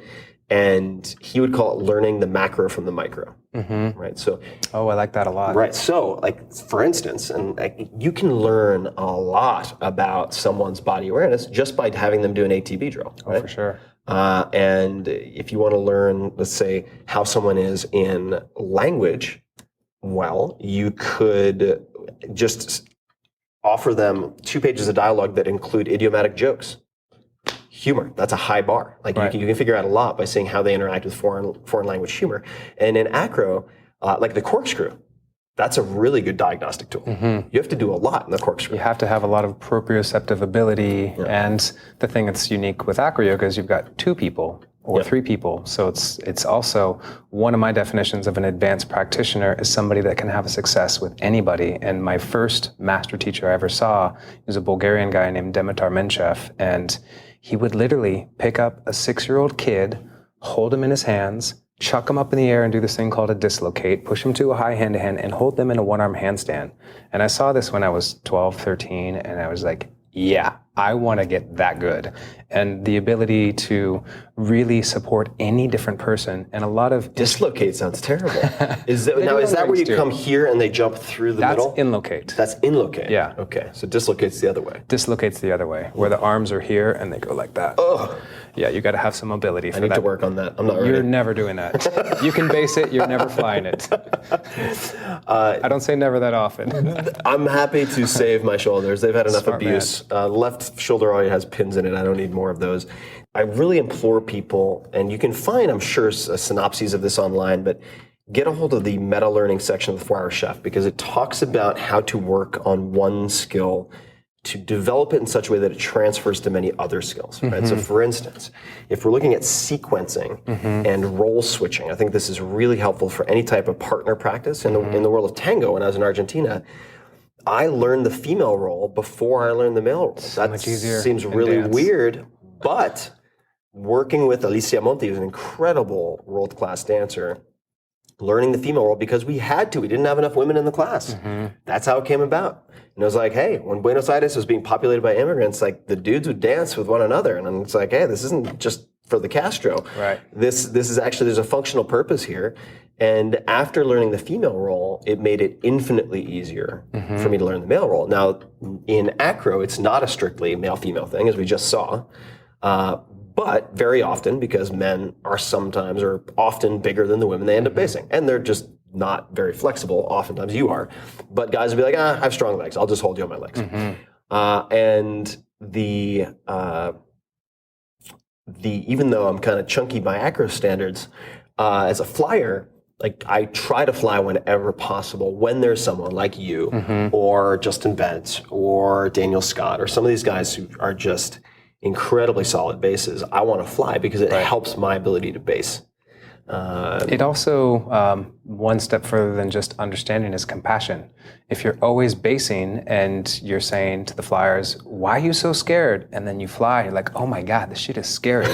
Or vice versa, if you're the flyer and you base a little bit, you're like, why are you so wobbly? And then you try like, oh, I understand why you're wobbling. Well, it's hard. Well, in South America, there's this one woman, very nice, very super flexy flyer, who was, and I take it that this is a common term, bossy flyer. Yeah. Or just like berating the shit out of every other base. And it was just like, okay, why don't you try it? Yeah. We were doing hand-to-hands. It's like, let you try it. Why don't you try to base? I bet that was a humble pie. Yeah, and that remedied the situation pretty quickly. And it's not that one is harder than the other. They're at any respectable level, they're both. They involve enough complexity and physical demand to be a humdinger, I think, and very humbling. But for people who are listening or watching, it's like we've talked about the acrobatic flying, we've talked about the therapeutic flying. The most interesting is not treating those two as separate practices, but in the case of, for instance, when I'm practicing now, doing, say, 45 minutes of acrobatic and then 15 minutes of therapeutic. And for me, it's like it's 2 extra days of recovery. Yep. And it was reminiscent in a way to what I used to experience when I was training at this place called Fairtex here in San Francisco for Muay Thai. And the Thai trainers would do I mean, very rough. But nonetheless, therapeutic Thai massage by just like ish. I mean, technically they were Thai and they were massaging me, so I guess it was Thai massage. But they would walk on you, Right. And before and after, and that was just part of the warm up and the cool down. Yeah. And this just reminded me that self care, what people might dismiss if they're kind of hard edged males, especially as too soft and new agey and whatever, is actually a performance enhancer for the hard aspects, in part. For sure. And this is the term Hatha Yoga. A lot of people hear it. It means sun and moon. Ha is sun, Tha is moon. So a lot of the physical practices of yoga is about getting the masculine and the feminine energy to balance. So if you are on either side of the spectrum, we are all on one side or the other unless we're super balanced between strength and flexibility. Some people naturally are more strong. Some people naturally are more flexible. Wherever you are as an athlete, as an acrobat, and even as a yogi, my belief is that you want to get towards that 50-50. So somebody like you is not going to expand their AcroYoga or their yoga practice as intelligently until you get more mobility. And so being able to put in these therapeutic poses at the end of a practice, it's not just to make your body feel better in that moment, it's to set you up better for your next practice. Because if you're building strength and you're not building range of motion, you're basically making a time bomb. And when things go off, then you really need some deep healing. So if you do, homeopathic doses of healing along the way, unwinding the tension that you built up in your practice, it's just intelligent training. The Princess Bride method, iocane powder. Exactly. Did you put it in? The Dread Pirates Roberts training curriculum. Inconceivable. Yeah, exactly. And the simplest, perhaps, incentive that I had very early on to base, because I was watching it and I'm like, that's cool. I think that'd be really helpful for jiu-jitsu. And in fact, I mean, I've seen a fair amount of crossover. People who have good kind of rubbery guards are really effective bases, and if they want to improve one or the other, they're very symbiotic. Right. But what I realized very quickly after my first or second attempt, because I was like, it looks cool, the flying looks like a little bit more fun, but I'm too chunky, and the basing looks like a lot of work.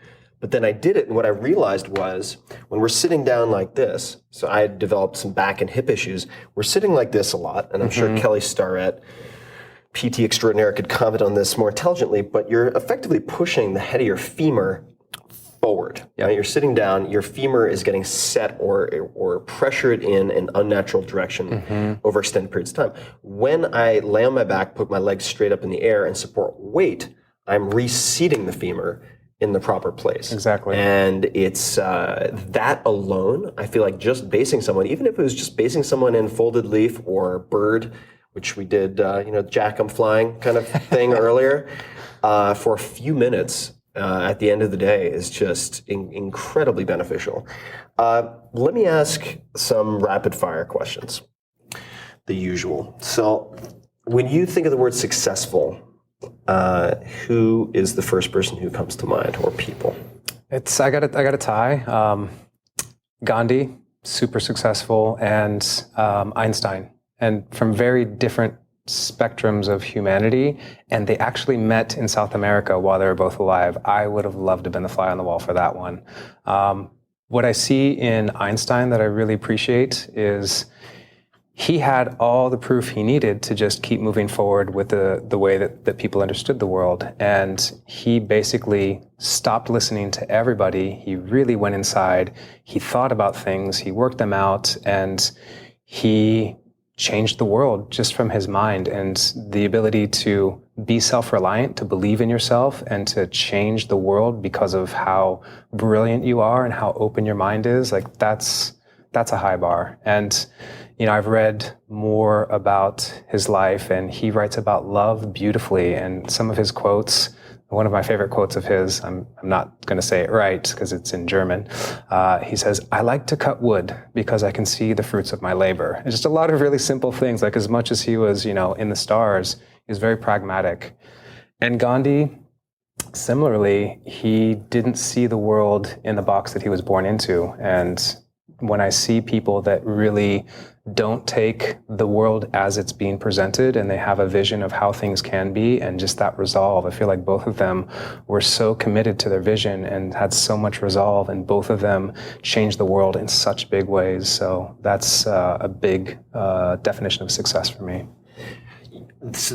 And I want to highlight something you just said, because the ability of Einstein to comment on beauty is something that I think, or to speak on the qualitative aspects of life with the sort of razor sharp perception of a trained scientist is something that's underappreciated, I think, by people who might be inclined to view scientists as very clinical and dry. Richard Feynman, another great example, physicist, but phenomenal teacher. Surely you must be joking. Mr. Feynman is one of my favorite books of all time. Do you have any particular books you've gifted most to other people? The Prophet. The Prophet. Yeah.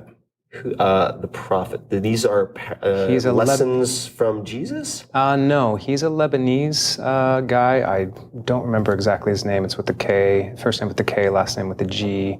I cannot pronounce it. He's actually, Sorry.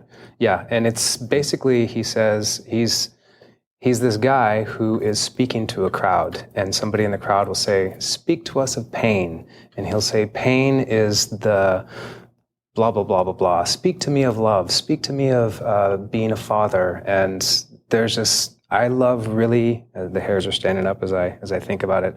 I love really accurate, condensed, Shakti-filled, energy-filled statements, something that you can read in a few minutes or you can read for your whole life. So the Tao Te Ching would be a close second, and I feel like they have similar things where there's so much energy in each passage that you can sit down and speed read it, but the depth of these ideas and these concepts, that's actually the book that I have on my traveling altar, because all I do is travel. So I have the Tao Te Ching, and oftentimes I'll just, before meditation, open it up randomly to a page and read about something, and then just have that be what I steep in as I sit. So I have to ask, because you just reminded me of it, you are constantly traveling. You have a very nomadic existence. Not very. I am fully nomadic. Fully nomadic. Yes. What belongings do you travel with? Well, I have a rolling suitcase, a backpack, and an ukulele. In the backpack, I have my computer, a bunch of notes that are going to turn into a book sometime probably this year, and it's really dangerous. Nonfiction? And it's AcroYoga stuff. I have my altar items in my backpack. What are in your altar items? Different things from different places, things that I've been gifted from students. Like what? Rocks. I've got some earrings from a girl that I'm her godfather.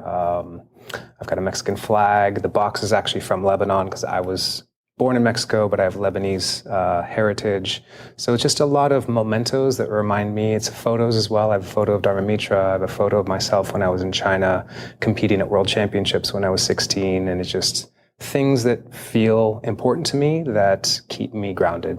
So in a sense, would you say, and I don't want to put words in your mouth, but I was going to ask, what is the function of the altar? But is it your mobile sense of home? I mean, is that effectively what it is? Yeah. And to a large degree, because of my life and lifestyle, my home is my community. And I have friends all over the world that if and when, it's a when, it's not an if, when I stop traveling full time, I'm going to not have that part of my life anymore. So to be able to go to Germany and hang out with Julia and Pascal and their daughter Leah, who I love to death, and I've seen the baby since it was in the belly and done acrobatics with them for many, many years, that's really what home is. But having the altar, the unpacking the altar ritual is just, like when I was a kid, I had Star Wars toys and games, and I would love to set up my Star Wars stuff. It's the same thing where it's like, this is my magic kit. This is what makes me feel like a kid. It makes me feel excited.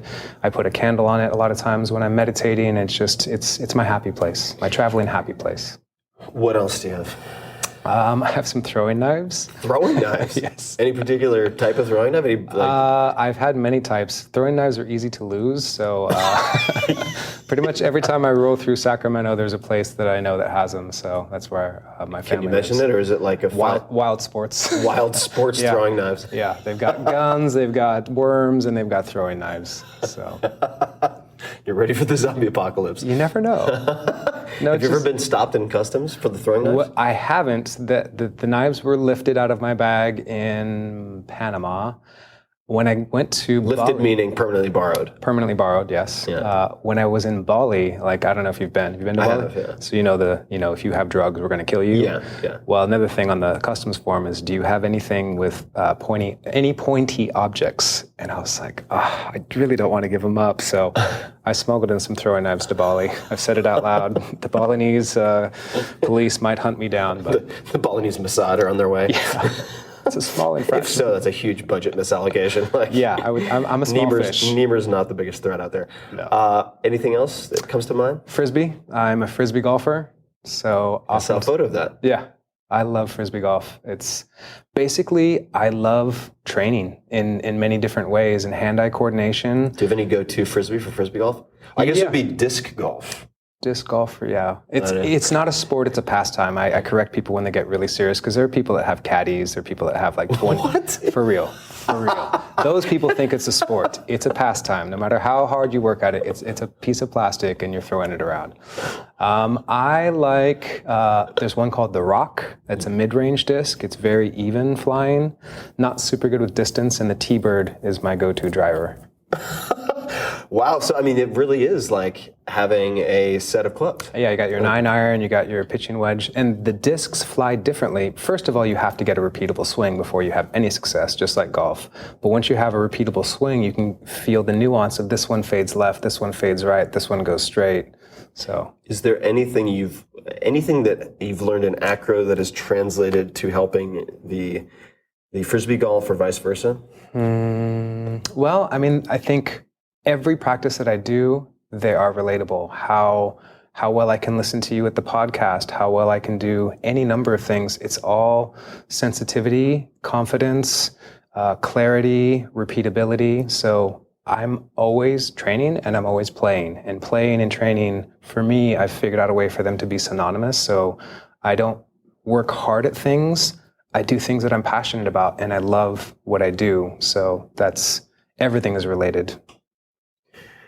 Now this is a funny question coming up on your very minimalist kit that you travel with, but what is the purchase of $100 or less that has had the biggest positive impact on your life in the last memorable space of time? Yeah, we've already got it. It's the Frisbees for sure. The Frisbees. And I was hanging out with my two brothers and my dad. We decided to drive up the coast, and the three brothers, or me and my two brothers, we've played Frisbee golf our whole lives, so we love it. My dad, not so much, but we got a bunch of discs, and then we went really high up on Highway 1 and threw them out into the ocean. And my older brother doesn't like us, you're putting plastic in the ocean. But to watch a disc fly for about a minute, it's magical. And it's, in yoga, there's this philosophy, swaha. I call it, fuck it, whatever, let go.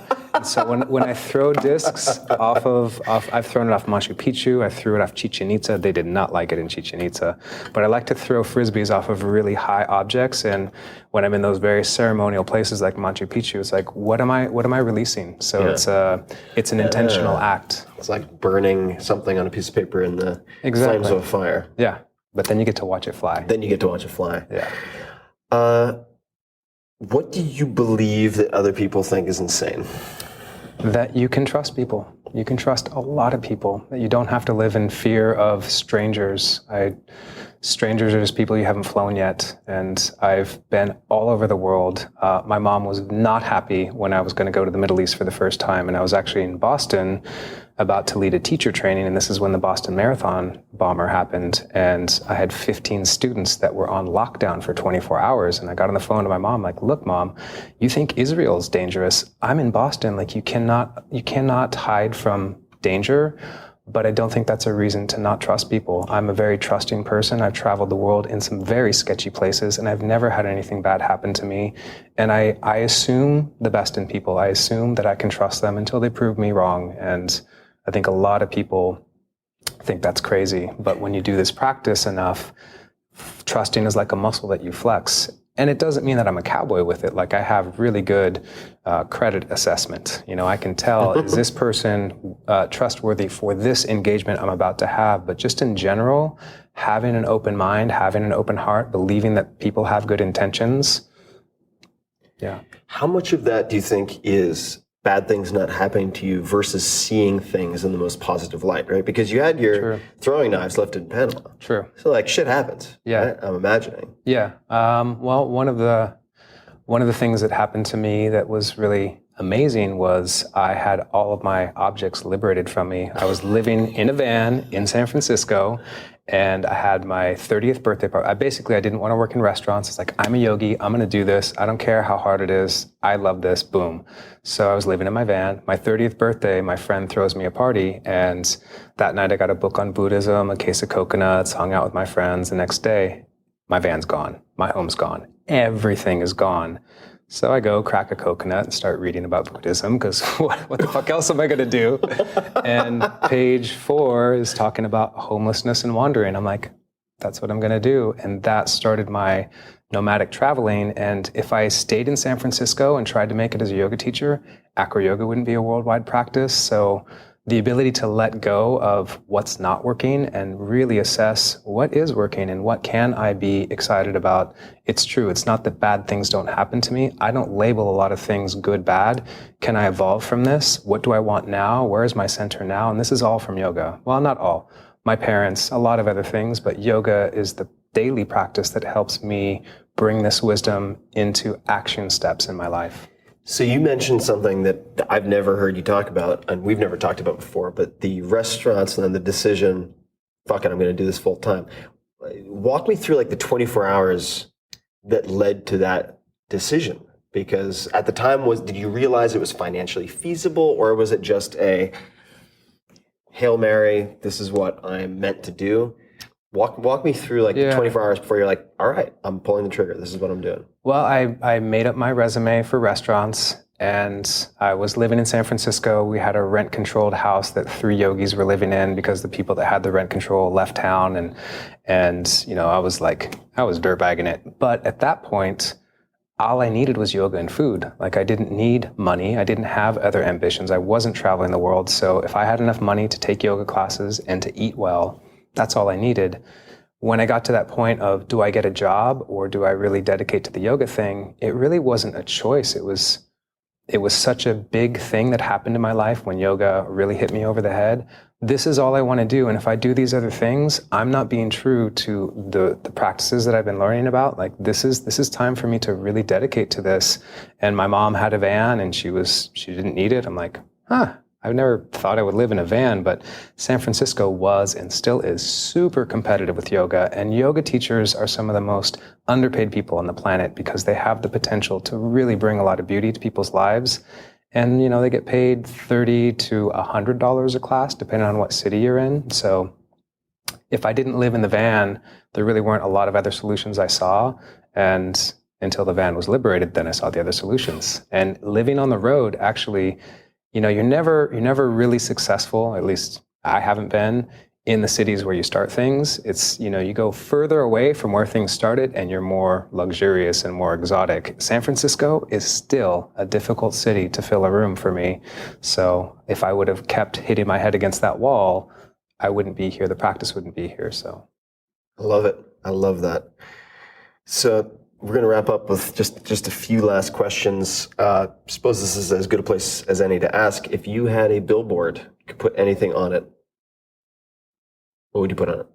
Play more, play. Yeah, I feel like people are so serious, and it doesn't take much for people to drop back into the wisdom of a childlike playfulness. So I think that's if I had to prescribe 2 things to improve health and happiness in the world, it's movement and play. Those 2 things. Because, you know, you can't really play without moving. So they're kind of intertwined. But if you're just moving and you're not enjoying yourself as you're moving, if you're on a treadmill, treadmills kill your spirit. I mean, there are reasons and times to do treadmills, but if that is your only way of moving your body, you're selling yourself short. There are way cooler ways to move your body, way more fun things. And I just happen to have the good fortune to learn a lot of these really cool things. And yeah, so play. Awesome. Jason, where can people find you online? What would you like them to check out?